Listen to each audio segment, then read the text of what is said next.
నమస్తే. తెలంగాణ ఎక్సైజ్ శాఖలో ఇటీవల జరిగిన బదిలీలపై పెద్ద ఎత్తున విమర్శలు వ్యక్తమవుతున్నాయి.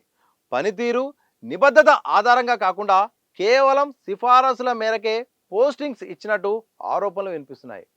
మంత్రులు సిఫారసు చేసిన అధికారులకే ఫోకల్ స్థానాలు కేటాయించి మిగతా వారికి అప్రాధాన్యత ఉన్న స్థానాలకు బదిలీ చేసినట్టు ప్రచారం జరుగుతుంది. అయితే ఈ వ్యవహారం వెనుక పెద్ద ఎత్తున డబ్బులు చేతులు మారినట్టు ప్రచారం జరుగుతుంది. ఎక్సైజ్ శాఖలో కింది స్థాయి మొదలుకొని పై స్థాయి అధికారి వరకు ప్రతి నెల మామూలు తీసుకుంటారనేది బహిరంగ రహస్యం. అయితే అత్యధికంగా ఆదాయం ఉండే ఏరియాలో పనిచేసేందుకే అధికారులు పోటీలు పడుతుంటారు. ఇటీవల డిప్యూటీ కమిషనర్, ఎక్సైజ్ సూపరింటెండెంట్, అలాగే అసిస్టెంట్ కమిషనర్ పోస్టులకు ప్రమోషన్లు ఇస్తూ బదిలీలు చేశారు. పోస్టింగ్ ఇచ్చే ప్రక్రియలో పెద్ద ఎత్తున పైరవీలు జరిగినట్టు తెలుస్తున్నది. స్వయంగా మంత్రులు, ఎంపీలు, సలహాదారులు ఫలానా అధికారికి ఫలానా చోట పోస్టింగ్ ఇవ్వాలనే సిఫారసులు ఇచ్చినట్టు కూడా పెద్ద ఎత్తున వార్తలు వినిపిస్తున్నాయి. ఒక్కో పోస్టుకు ఇద్దరు ముగ్గురు మంత్రులు లెటర్లు పంపగా కొన్ని పోస్టులకు మంత్రులు, కీలక ఎంపీలు, ప్రభుత్వ సలహాదారులు సైతం సిఫారసు లెటర్లు ఇచ్చినట్టు ప్రచారం జరుగుతుంది. దీంతో ఎవరికి ప్రియారిటీ ఇవ్వాలో తెలియక అధికారులు సతమతం అవుతున్నట్టు టాక్ ఉంది. ఈ ప్రక్రియలో పలు దఫలుగా వడపోసిన తర్వాత కొందరి సిఫారసుల మేరకు పోస్టింగ్ ఇచ్చినట్టు ప్రచారం ఉంది.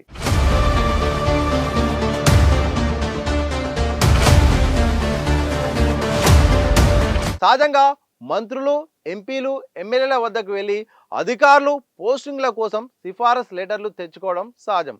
కానీ ఎక్సైజ్ శాఖలో జరిగే పోస్టింగ్లో మాత్రం పెద్ద ఎత్తున డబ్బులు చేతులు మారినట్టు విమర్శలు వ్యక్తమవుతున్నాయి. ఈ దందాలో మంత్రుల పేషీలో పనిచేస్తున్న వ్యక్తులే కీలక పాత్ర పోషించినట్టు ప్రచారం జరుగుతుంది.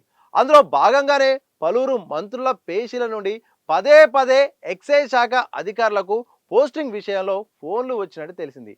పోస్టింగ్స్ విషయంలో కేవలం మంత్రులు, ఎంపీలకే ప్రాధాన్యత ఇచ్చి తమను నిర్లక్ష్యం చేశారనే ఆవేదనలో కొందరు ఎమ్మెల్యేలు ఉన్నట్టు సమాచారం అందుతుంది. మంత్రులు, ఎంపీలు, సలహాదారుల సిఫారసుల మేరకు పోస్టింగ్ ఇచ్చిన ఎక్సైజ్ శాఖలో కీలక హోదాలో పనిచేసిన అధికారులు పనిలో పనిగా తమకు సన్నిహితంగా ఉంటున్న కింది స్థాయి అధికారులకు ఔటర్ రింగ్ రోడ్ పరిధిలోని అత్యంత కీలకమైన ఫోకల్ ఏరియాలో పోస్టింగ్ ఇచ్చినట్టు తెలుస్తుంది.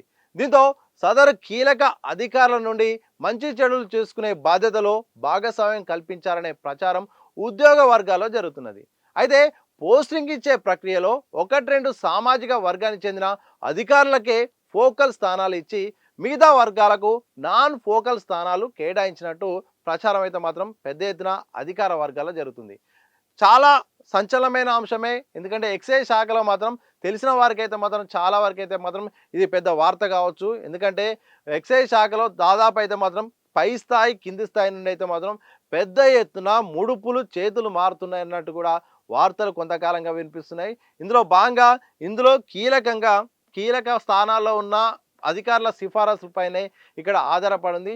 ఏకంగా మంత్రులు, ఎంపీలు, ఎమ్మెల్యేలు, సలహాదారులు వీళ్ళందరూ కూడా సిఫారసు లెటర్లు అధికారికి ఇచ్చి ఈ స్థానంలో ఇక్కడ ఈ అధికారి ఉండాలి, ఈ ప్లేస్లో ఇక్కడ ఉండేటట్టు పోస్టింగ్లు జరగాలి, ట్రాన్స్ఫర్లు జరగాలంటూ కూడా పెద్ద ఎత్తున సిఫారసులు రావడం, ఈ అధికార స్థాయిలో ఉన్న వ్యక్తులు కూడా ఎవరికి ప్రయారిటీ ఇవ్వాలి, ఒకే స్థానానికి ఏకంగా ఇద్దరు ముగ్గురు మంత్రులు, ఇటు ఎంపీలు, ఇటు సలహాదారులు పంపడంతో ఎవరికి తక్కువ చేయొచ్చు, ఎవరికి ఎక్కువ చేయని పరిస్థితి.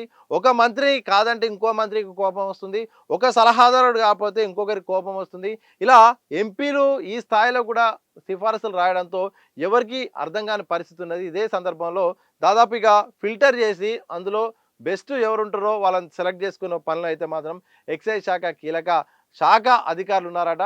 ఒకవైపు ఎమ్మెల్యేల పరిస్థితి ఇంకా దారుణంగా ఉంది. ఏకంగా మొత్తం కూడా మంత్రులకే, ఎంపీలకే, సలహాదారులకే ప్రాధాన్యత ఇస్తున్నారు.